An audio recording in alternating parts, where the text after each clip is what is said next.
Hello everyone, I hope all of you are doing excellent. आज के इस important video lecture में हम 20 इंपॉर्टेंट लीगल क्वेश्चंस को देखेंगे जो कि मिक्स सब्जेक्ट से है। तो चलिए विदाउट एनी फर्दर डिले हम पहला क्वेश्चन को देखते हैं। तो जो फर्स्ट क्वेश्चन है ये कॉन्स्टिट्यूशन से है।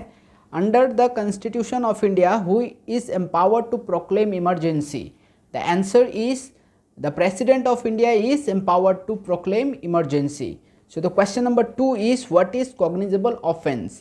The answer is, cognizable offense means an offense in which the police has the power to arrest a person without the warrant from the magistrate.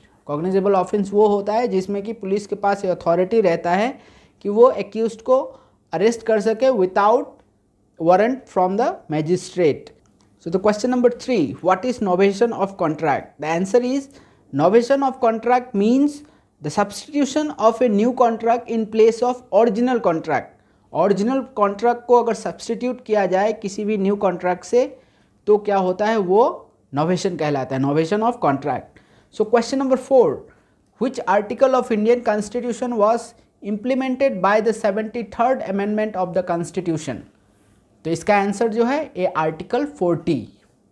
Question number 5, which article of the Indian constitution deals with the appointment of acting chief justice of high court? तो इसका जो answer है article 223. Question number 6, a confession given before a doctor is what? देखिए confession दो type का होता है, judicial confession and extra judicial confession. तो एक कन्फेशन जो कि डॉक्टर को दिया जाता है वो क्या है? That is extra judicial confession. The question number 7, international court of justice is comprised of how many जजेस? तो इसका जो आंसर है दैट इज 15 जजेस. So the question number 8, who is the person who is representing India in International Court of Justice? The answer is retired Justice Dalbir Bhandari. So the question number 9, under the Constitution of India, all aspects of family law are in which list? There is 3 list, union list, state list and concurrent list. तो जो भी family law का matters है वो concurrent list में आता है. So the question number 10, talking of justice, people's right in modern India. Talking of justice, people's right in modern India is written by whom? ये जो बुक है किसने लिखा था? It was written by Justice Leila Seth.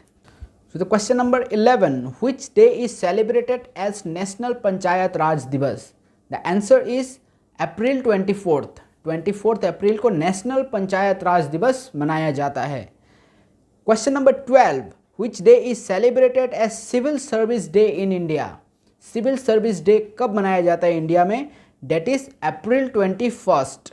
So the question number 13, what is contract of guarantee? The answer is a contract to perform the promise or discharge the liability of third person in case of his default is known as a contract of guarantee. अगर किसी का contract of guarantee का मतलब क्या है कि जो party है, अगर एक पार्टी उसमें जो अगर डिफ़ॉल्ट करता है तो उस डिफ़ॉल्टेड पार्टी का जो भी लाइबिलिटी है वो अगर कोई थर्ड पार्टी बियर करेगा तो उसको कॉन्ट्रैक्ट ऑफ गारंटी कहा जाता है.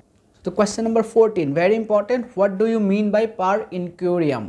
तो इसका आंसर होगा, when a court gives a decision in ignorance of a statute और a rule having statutory effect, such a decision is termed as per incuriam. The question number 15, what does pleading consist of?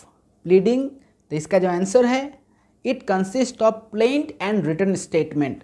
जब भी word pleading आएगा तो हमें समझना है कि it talks about plaint as well as written statement. Question number 16, can a woman be arrested for execution of money decree? क्या money decree के एग्जीक्यूशन में वुमेन को अरेस्ट किया जा सकता है? The answer is no. The question number 17, what do you mean by standing offer? Standing offer का मतलब क्या है? The answer is an offer which is allowed to remain open for an acceptance over a period of time is known as standing offer. So the next question, question number 18 is, whether a minor can become the agent of principal? The answer will be yes.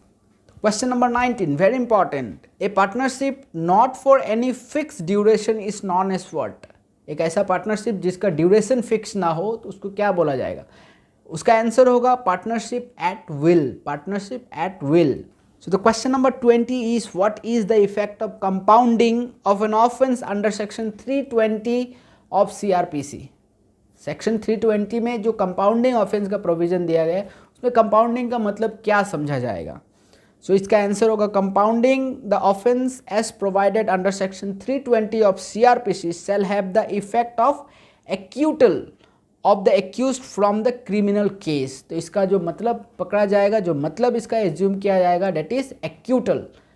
320 में अगर compound होता है offence तो वहाँ पे accused को acute कर दिया जाता है। So this is all about for today's video. I hope आपको इंपॉर्टेंट लगा होगा क्वेश्चंस। वीडियो को अगर पसंद आए तो वीडियो को लाइक कर दीजिएगा। मिलते हैं नए इंपॉर्टेंट वीडियो के साथ। See you soon. Thank you so much for watching.